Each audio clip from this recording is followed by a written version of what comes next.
Deuxième tutoriel des cartes de mémorisation active avec Geniali.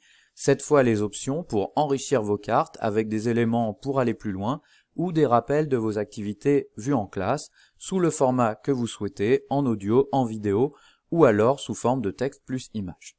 On va tout de suite voir comment insérer un commentaire audio. Ici, sur ma carte réponse, il s'agit de l'Arc de Triomphe et je voudrais ajouter un petit commentaire audio facultatif que l'élève pourra réécouter s'il souhaite se rafraîchir la mémoire. Ça marche bien sûr avec n'importe quelle notion de cours. Rien de plus simple. Je clique sur Ressources, je vais taper Pod pour aller chercher l'icône écouteur. Et ensuite, je vais l'insérer directement sur ma diapo. Je vais réduire un peu sa taille, et ensuite je vais m'enregistrer en cliquant sur Insérer, et ici j'ai un enregistreur audio directement dans Geniali. Je clique et j'enregistre mon commentaire.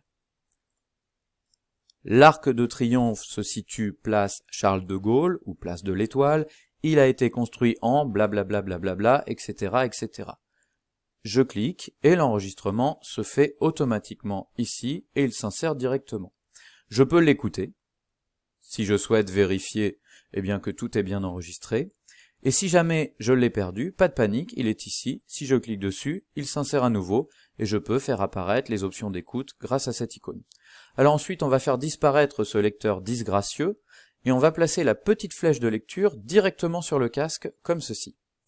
Ensuite, on va aller dans Transparence et on va amener ça à 0, plus de lecteur.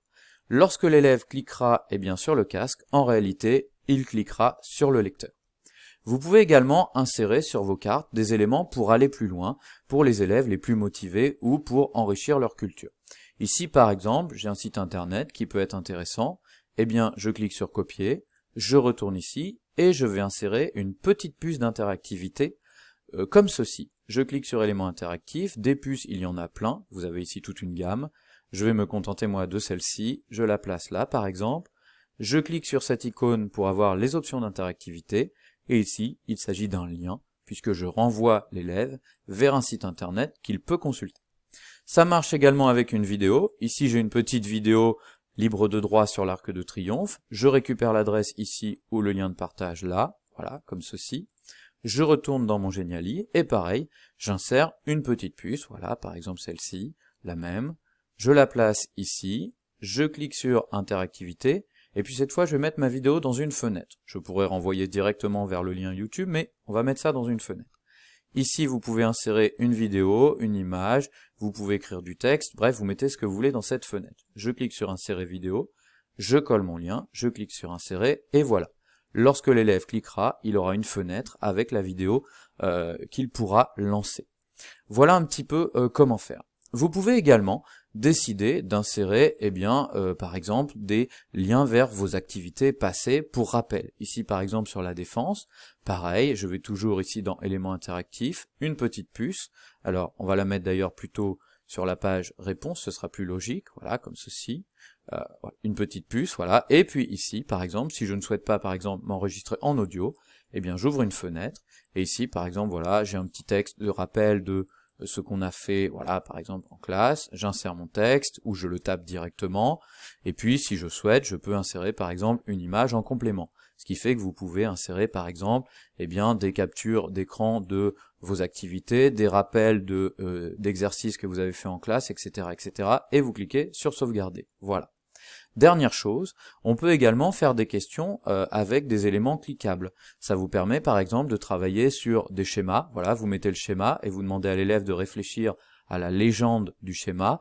Même chose avec une carte, même chose avec ce que vous voulez. On va voir comment faire. Ici, dans le cadre de notre tuto, on va par exemple insérer ici une skyline, la skyline de Paris. Voilà.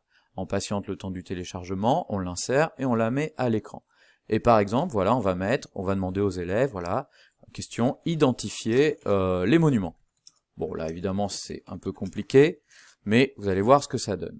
On va récupérer notre image, on va la copier, et on va l'amener sur la carte réponse. On la colle ici. Alors ici, du coup, oui, on est plutôt sur la logique, voilà, du Louvre. Donc on va cliquer sur les monuments pour avoir la réponse, et pareil, on va insérer des petites puces de lecture. Éléments interactifs, on met ça ici. Au passage, vous avez la possibilité de changer les couleurs. vous cliquez ici sur fenêtre et vous mettez la réponse. Voilà, par exemple, vous mettez qu'il s'agit ici de la tour Eiffel, comme ceci, voilà, on met ça en grand, etc. Les options de texte, vous les connaissez, une petite fenêtre suffira et on sauvegarde. Et puis, eh bien, on peut faire ça avec tous les autres monuments, voilà. Hein, on peut même copier-coller la puce si on le souhaite pour gagner du temps. Voilà, ici par exemple, on va pouvoir indiquer qu'il s'agit, hop, eh bien tout simplement du Sacré-Cœur. Voilà, et on sauvegarde.